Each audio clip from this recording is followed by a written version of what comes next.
Magandang hapon po guys. Inayos po ni Apungal yung bintol. Panguli po ng stat ay ng ng ipon. Pan-testing po nila kung malalaki na yung ipon guys. Ayan, inayos nila po.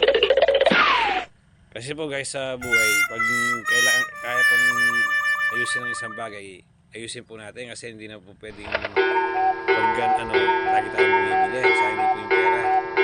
Tingnan niyo po siya lagi niya pong inaayos yung mga pwedeng ayusin. Amazing! Kasi sa hirap po ng buhay ngayon, hindi na pwede yung pag nasira, palitan na agad. Kung pwedeng ayusin na natin. Para-paraan po. Ayan. Stick ng barbecue. Ginamit niya po yung stick ng barbecue. Ayan po. Baka mamaya pong gabi, sisubukan niya pong tetestin yung mga mga lagay niyang ipon. Iban din pa may pirat siya. O pinasukan po doon ng pao yung niya na pirat. Ayan po. Ang ganda po, no? Oh. Oh. Ayan po. Pagkikay ka rin, ang malawot. Ayan. Magpapakain po siya ng ipon. Ayan. Tetestin niya po.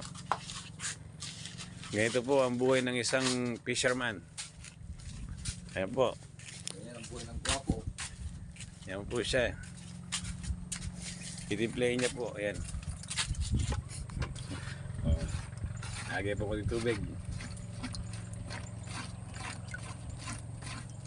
Yan po yung primas.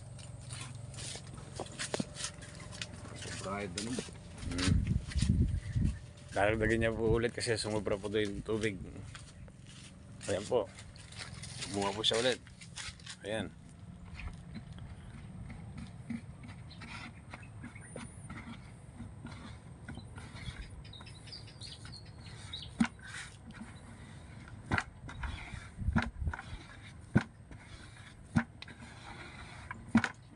Takot na.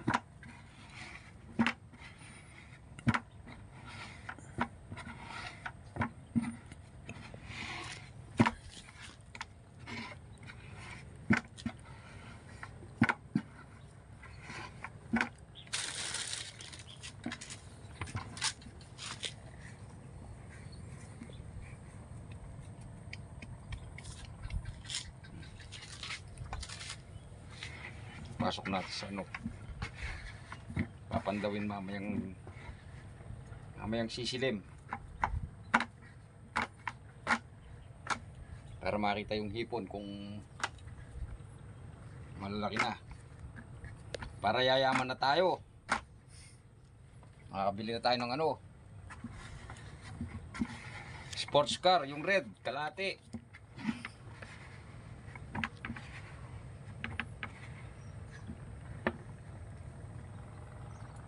Ito kanyang photo purlan, tilapia ring makalub.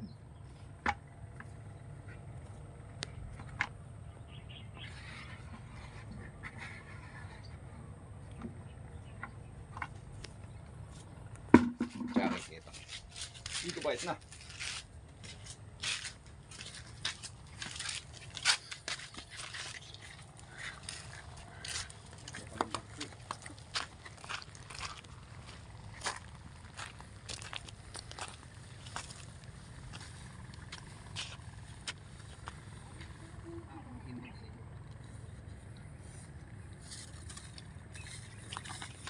Okay, bags eh.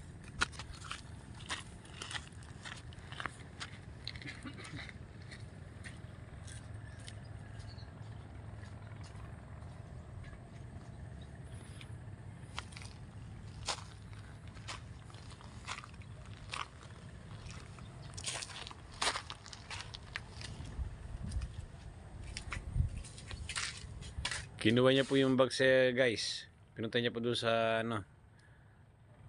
sa tabi ng halaman nung saging guys. Hintayin po natin siya guys. Ayan po, parating na siya. Ayan po, ayan po si Apungal. Siya po ang fisherman. Ay, Pans! Ayan po.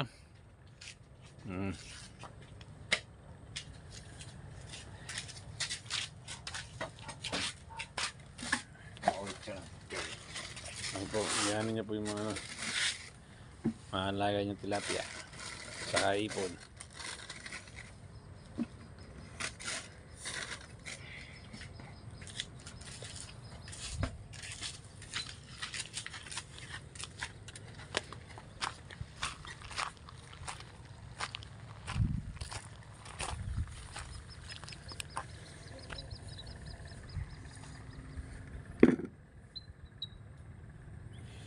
Yan guys, pupunta na siya sa bangka guys. Yan. Yan po ang buhay ng isang simpleng tao sa palaisdaan. Yan guys. Yan po mga buhay namin dito, mga probinsyano po kami, pero masaya po. Kaysa sa Manila po tayo, maning angin. Dito fresh na fresh ang angin, no? Napakaganda guys, tahimik. Walang gulo. Yan no. Oh, yung mga ano nyo guys, yan no. Kumakain ng mga fingerlings. Ayan guys. Oh. Oh guys, yan. Pinapakain niya ng mga fingerlings niya.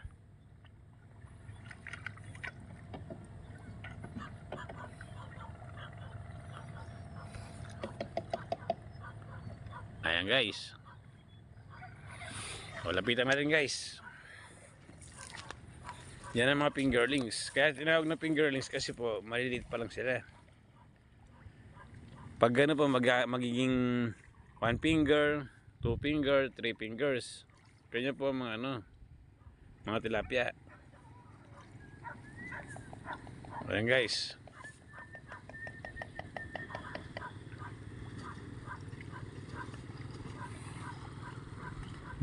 Ganyan po ang buhay ng isang fisherman.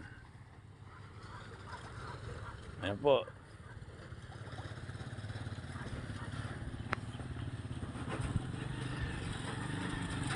Ayan po.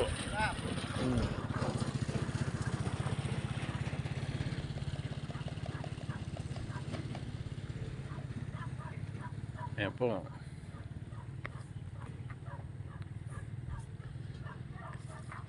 Ayan guys, so napakaganda ng mga tanawin guys, so.